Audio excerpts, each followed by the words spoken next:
வணக்கம் children, this is Malathi. நாம இன்னைக்கு exercise 3.12ல second sum பார்க்க போறோம். The monthly income of A and B are in the ratio 3:4 and their monthly expenditures are in the ratio 5:7.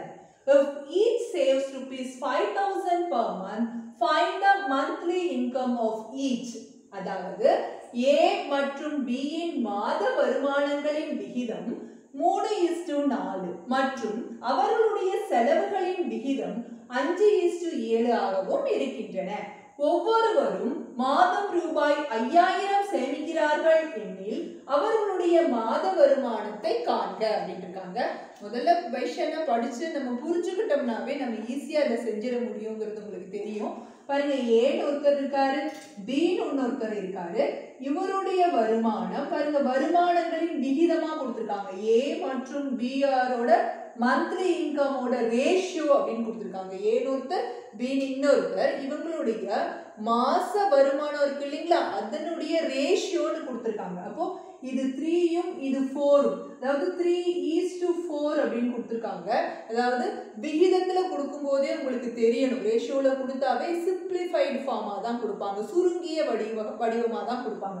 ஒருவேளை இது 3000 கூட இருந்திருக்கலாம், இது 4000 இருந்திருக்கலாம். இப்போ இந்த 1000த்தை ரெண்டுக்கும் பொதுவா இருக்கனால அதை அடிச்சு சுருக்கி நமக்கு 3:4 கொடுத்துருக்காங்க. ஸோ நமக்கு அந்த 1000 இருக்கலான்னு தான் நான் யூகிக்க முடியுமோ தவிர அது 1000 தான் அப்படின்னு நம்மளால சொல்ல முடியாது இல்லைங்களா. அப்போ இதுக்கும் பொதுவா இருக்கிற ஒரு நம்பரை தான் நம்ம அடிச்சு சுருக்கி இருக்காங்க. அப்படிங்கும் போது அந்த பொதுவான எண்ணை எக்ஸா ரெண்டுக்கும் வச்சுக்க போறோம். இதுக்கு என்ன மாதிரியா வைக்கிறோம்னா அதே மாதிரியே பிக்கும் வச்சுக்கிட்டோம்னாவே அந்த ரேஷியோல இது அவருடைய சம்பளம், அதாவது ஏங்கிறவருடைய சம்பளம் 3x, பிங்கிறவருடைய சம்பளம் 4x அப்படின்னு முடிவு பண்ணிட்டோம். அதுக்கப்புறம் என்ன சொல்லியிருக்காங்க அப்படின்னா, இந்த மந்த்லி எக்ஸ்பெண்டிச்சர்ஸ் அவங்களுடைய மாத செலவினங்கள் எவ்வளவு ஆயிடுச்சு அப்படின்னா அதுவும் ரேஷியோல விகிதத்துல தான் 5:7 கொடுத்துருக்காங்க. இவரோடது 5ம் இவரோடது 7 மடங்காகவும் வரும் அப்படிங்கிறது தான் 5:7 அப்படின்னு எழுதியிருக்கோம். எப்படி நான் இந்த இடத்துல சொன்னேன் இல்லைங்களா, அதாவது 3000 அது 4000 கூட இருந்திருக்கலாம், மேபி இது 30,000 அது 40,000 கூட இருந்திருக்கலாம். ரெண்டுக்கும் பொதுவாக உள்ள இந்த 1000 இதுல பொதுவா இருக்கு இல்லையா, அப்படி அடிச்சுட்டு இருந்த மாதிரி இதுல 10,000 பொதுவா இருக்கு. அப்போ பொதுவா என்ன இருக்கோ அது ரெண்டுலையும் சுருக்கிட்டு அடிச்சுட்டு மீதி இருக்கிற 3:4 தான் எழுதியிருக்கோம். அந்த அடிக்கப்பட்ட விகிதத்தை தான் நம்ம எக்ஸா மாத்தி சேஞ்ச் பண்ணியிருக்கோம். அதாவது ரெண்டுக்கும் பொதுவாக உள்ள அந்த பொது காரணியை எக்ஸ்ன்னு வச்சுக்கிட்டு, அப்போ 3x அப்படிங்கிறது ஏவோட சம்பளம், 4x அப்படிங்கிறது பியோட சம்பளம்னு சொன்னோம் இல்லைங்களா. அதே மாதிரி இப்ப 5:7 அப்படின்னா ஒருவேளை செலவு 50,000 இருக்கலாம், இவருக்கு 70,000 இருக்கலாம். அப்ப அந்த 10,000 ரெண்டுக்கும் பொதுவா இருக்கு இல்லைங்களா, அதை சுருக்கி நம்ம 5:7 கூட கொடுத்துருக்கலாம். அப்ப என்ன நம்பர் பொதுவா இருந்த அந்த பொது காரணி எதுன்னு தெரியல இல்லைங்களா, அந்த common factor between A and B எதுன்னு தெரியல, அது எக்ஸ்பெண்டிச்சர்ஸோட ரேஷியோ. அதனால இங்க என்ன வேரியபிள் போடுறோமோ அதே வேரியபிள் எங்க போட்டு இது செலவு, இது மந்த்லி இன்கம், இது வருமானம், அதாச்சுங்களா இது மாத வருமானம், இது மாத செலவு அப்படின்னு சொல்லி எழுதிட்டோம். அப்புறம் ரெண்டு பேரும் என்ன பண்றாங்களா, ஏங்கிறவரும் மாசம் 5000 மிச்சம் பண்றாங்களா, பின்றவரும் மாசம் 5000 மிச்சம் பண்றாங்களாமா, அதையும் நம்ம எழுதிடுறோம். ஸோ இப்ப நம்ம அப்பாவே சம்பளம் வாங்கிட்டு வராரு, ஒரு 10,000 சம்பளம் வாங்கிட்டு வராருன்னு வச்சுக்கோங்களேன். நம்ம வீட்டு வாடகை, அப்புறம் உங்க ஸ்கூல் ஃபீஸு, அதுக்கப்புறம் உங்களுக்கு பொருள் வாங்கி கொடுக்கறது, இல்லை வீட்டு செலவு அப்படின்னு சாப்பாட்டு செலவு அப்படின்னா ஒரு 8,000 போயிருச்சுன்னு வச்சுக்கோங்களேன். இப்போ மீதி எவ்வளோ இருக்கும், 2,000 இருக்கும். அப்போ இது வருமானம். அதுலேருந்து எதை கழிச்சோம் அப்படின்னா செலவினங்களை கழிச்சா தானே மிச்சம் வரும் இல்லைங்களா, அதுதானே. அப்போ இது வருமானம், வருமானத்துல இந்த செலவை கழிச்சா அவர் 5,000 மிச்சம் பண்றாருன்னு அர்த்தம். அதே மாதிரி பிங்கிறவர் 4xங்கிற அளவுக்கு வருமானம், மாச வருமானம் அவரோடது, அவருடைய செலவு 7y அப்படின்னா இதுல இருந்து வருமானத்துல இருந்து செலவை கழிச்சா நமக்கு மிச்சம் கிடைக்குமா. ஸோ இதுதான் நமக்கு இங்க கான்செப்ட். ஸோ என்ன எழுதிக்க போறோம் பாருங்க, let the monthly income of A and B be 3x and 4x respectively அப்படின்னும், அதுவே தமிழா இருந்தா A மற்றும் B இன் மாத வருமானம் முறையே 3x மற்றும் 4x என்க அப்படின்னு எழுதிடுறோம். அதே போல அவர்களின் செலவுகளை நம்ம இதை 5y அப்படின்னும் இதை 7y அப்படின்னும் நான் எழுதிக்கிறேன். ஏன்னா நம்ம y is the common factor between that two, அதனால 5y and 7y னு எழுதுறோம் அப்படின்னு தமிழ்லையும். அதுவே let the expenditures of A and B be 5y and 7y அப்படின்னு எழுதிட்டோம். நமக்கு தெரியும் வருமானத்திலிருந்து செலவை கழிக்கும் போது மிச்சம் இருக்கிறதெல்லாம் நமக்கு சேமிப்பு அப்படின்னு. சோ ஃபர்ஸ்ட் ஈக்குவேஷன் என்ன கிடைக்குதுன்னா 3x - 5y = 5000 அப்படினும். அதே போல செகண்ட் ஈக்குவேஷன் என்ன கிடைக்குது அப்படினா 4x - 7y = 5000 அப்படினும். நாம இந்த ஈக்குவேஷன்ஸ் எல்லாம் எலிமினேஷன் மெத்தட்ல சால்வ் பண்ணிட்டு இருக்கோம். இப்படிதானேங்க நீக்கல் முறையை பயன்படுத்தி தான் நம்ம இந்த சமன்பாடுகளை இந்த பயிற்சியில தீர்வு செய்றோம். இப்ப நீக்கல் முறை அப்படினா உடனே முதல்ல பார்க்க வேண்டிய விஷயம் x இன் கெழுவோ அல்லது y இன் கெழுவிலோ எது ஒரே மாதிரியான ஒரே எண்களாக இருக்குன்னு பார்க்கிறோம். இதுவும் வேறு வேறு நம்பர்ஸ், இதுவும் வேற வேற numbers. So the coefficient of x and also y are different. வேற வேறையா இருக்கா? அப்போ ஒரே மாதிரி மாத்தணும். அப்போ முதல்ல இன்னொரு விஷயத்தை முடிவு பண்ணணும். நாம முதல்ல y எலிமினேட் பண்ண போறோமா இல்ல x எலிமினேட் பண்ண போறோமா அப்படிங்கிறது. அதாவது x முதல்ல நீக்க போறோமா அல்லது y நீக்க போறோமான்னு நாம முடிவு பண்ணிக்க போறோம். பாருங்க ரெண்டுக்கும் ஒரே குறியதா இருக்கு. இது பிளஸ் பிளஸ் இது மைனஸ் மைனஸா இருக்கு. நான் என்ன பண்ணிக்கலாம்னு முடிவு பண்ணிட்டேன் அப்படின்னா நான் y முதல்ல நீக்கிடலாம் அப்படின்னு முடிவு பண்ணிட்டேன். அப்ப பாருங்க அந்த 5க்கும் 7க்குமான மீப்போமா கண்டுபிடிக்கணும். We have to find the LCM between 5 and 7. 5ங்கிறது ஒரு பிரைம் நம்பர், 7ங்கிறது ஒரு பிரைம் நம்பர். ரெண்டும் பகா எண்கள். இப்ப ரெண்டையும் பெருக்கினாதான் அதனுடைய LCM கிடைக்கும் இல்லைங்களா? When we multiply together we will get the LCM of 5 and 7. அதனால 35 தான் இந்த 7 மற்றும் 5 இன் மீப்போமா. அதனால இதை எதால பெருக்கினா 35 ஆகும்னா 7ஆல பெருக்கினா தான் இது 35 ஆகும்.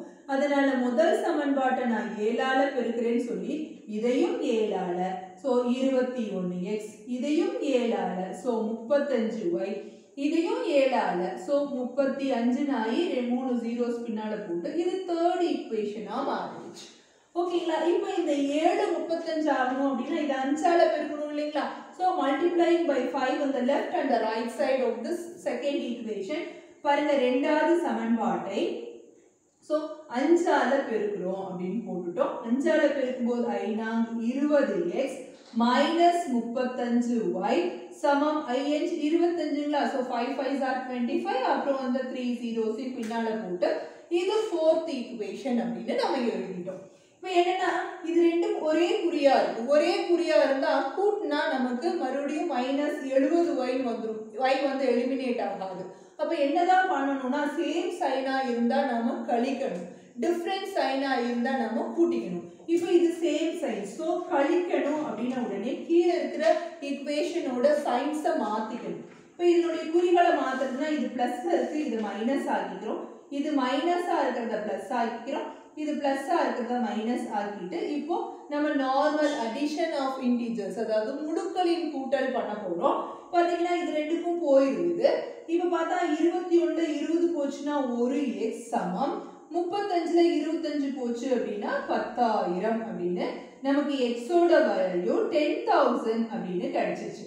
இப்போ நமக்கு இந்த இடத்துல என்ன கேட்டிருக்காங்கங்கறத கிளியரா பார்க்கணும். நமக்கு தேவை A மற்றும் B இன் மாத வருமானம் மட்டும்தான். பாருங்க இதுதான் இன்கம். இன்கம்ங்கிறது இந்த 3x, A ஓடது 3x, B ஓடது 4x. x ஓட வேல்யூ நம்ம கண்டுபிடிச்சிட்டோம் இல்லீங்களா?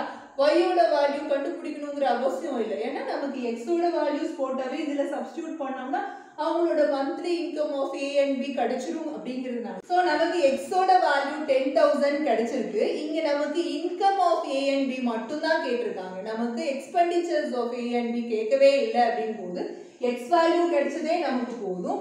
அத இந்த x வேல்யூ இருக்கு இல்லீங்களா? x is 10000 அப்படிங்கறத இந்த 3x ல போட்டா A ஓட மந்த்லி இன்கமும் இந்த 4x ல போட்டா B ஓட மந்த்லி இன்கமும் கிடைக்கும். Therefore the monthly income of A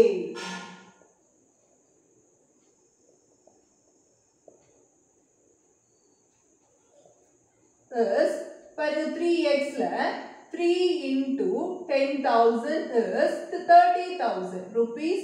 30,000 யார் அப்படினா A இன் மாத வருமானம்.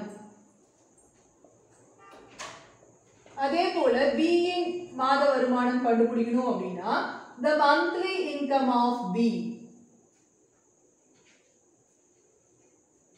b is 4x இல்லீங்களா அதனால 4x னு எழுதிட்டு x க்கு பதிலா 10000 அப்படினு போட்டா நமக்கு இது 40000 அப்படினு கிடைக்கும் நம்ம எழுதும் போதே ரூபீஸ்ல எழுதிருங்க rupees 40000 therefore b இன் மாத வருமானம் ரூபாய் 40000 A இன் மாத வருமானம் ரூபாய் 30000 இந்த செகண்ட் क्वेश्चनோட ஆன்சர் கிடைக்கும் Third question, 5 years ago, a man was 7 times as old as his son.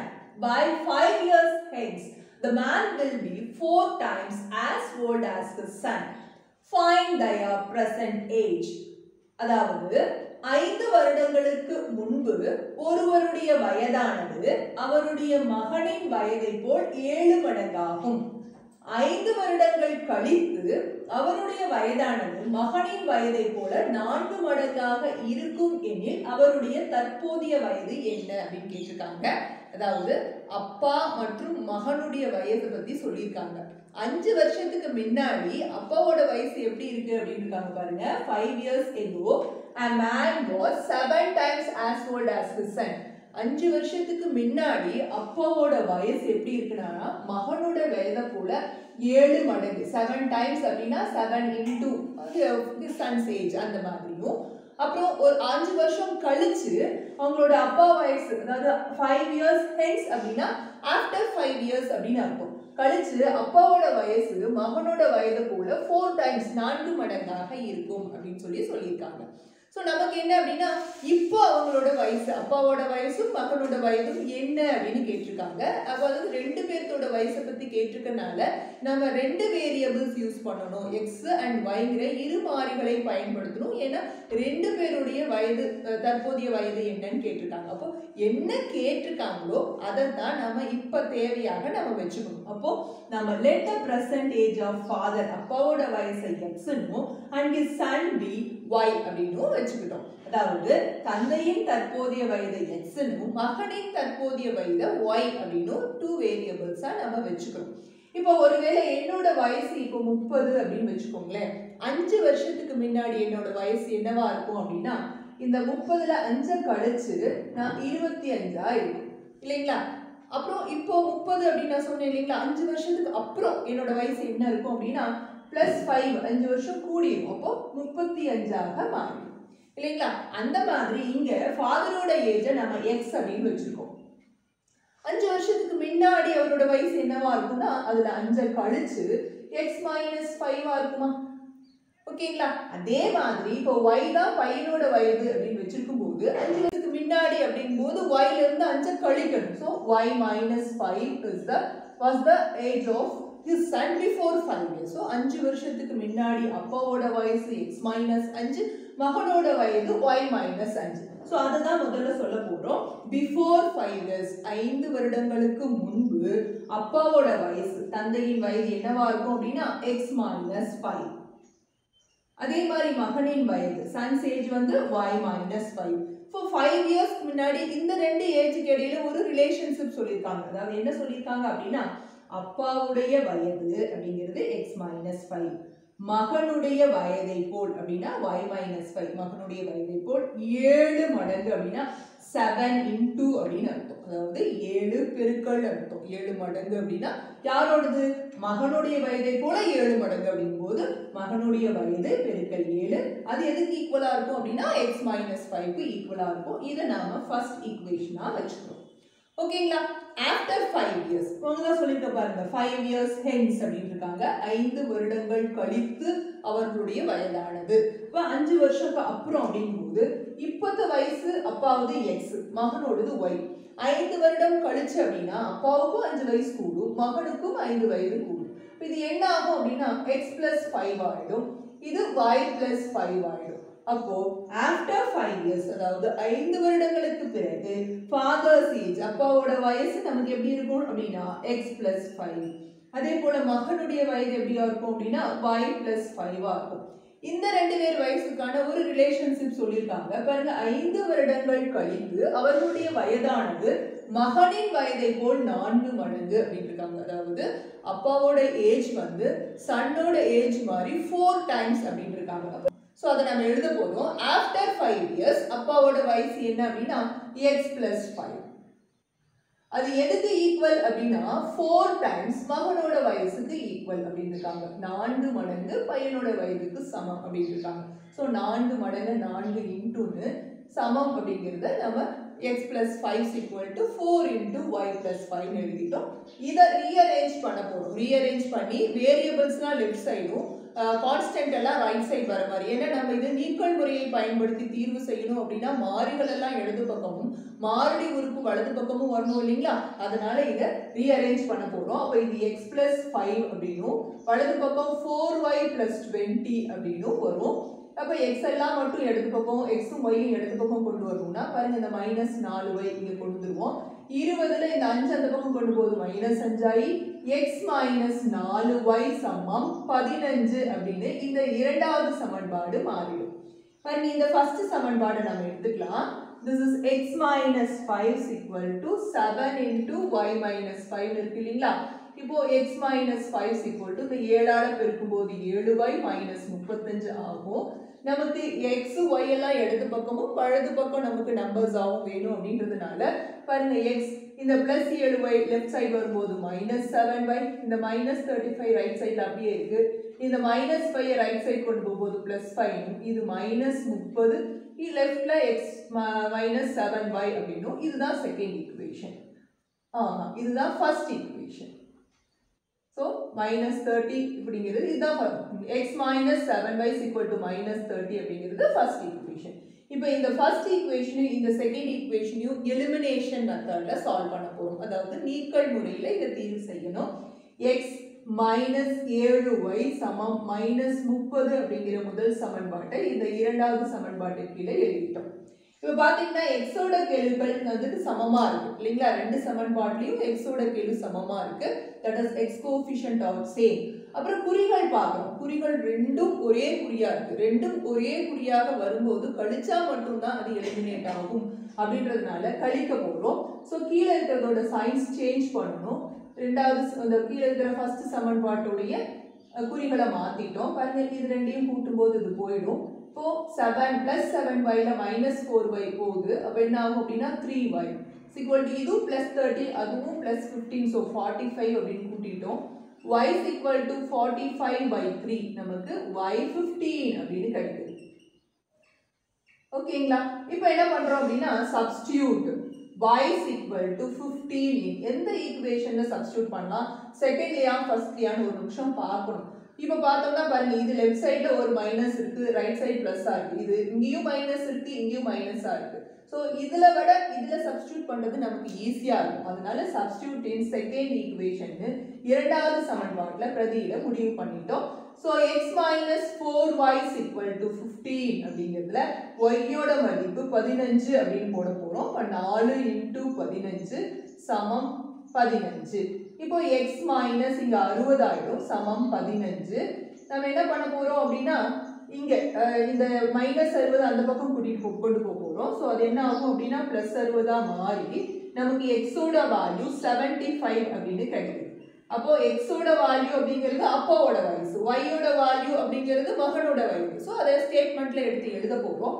therefore father's present age அப்பாவுடைய வயசு தற்போதைய வயது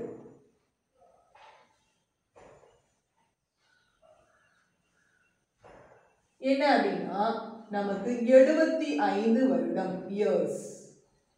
அதே போல மகனோட வயசு so son's age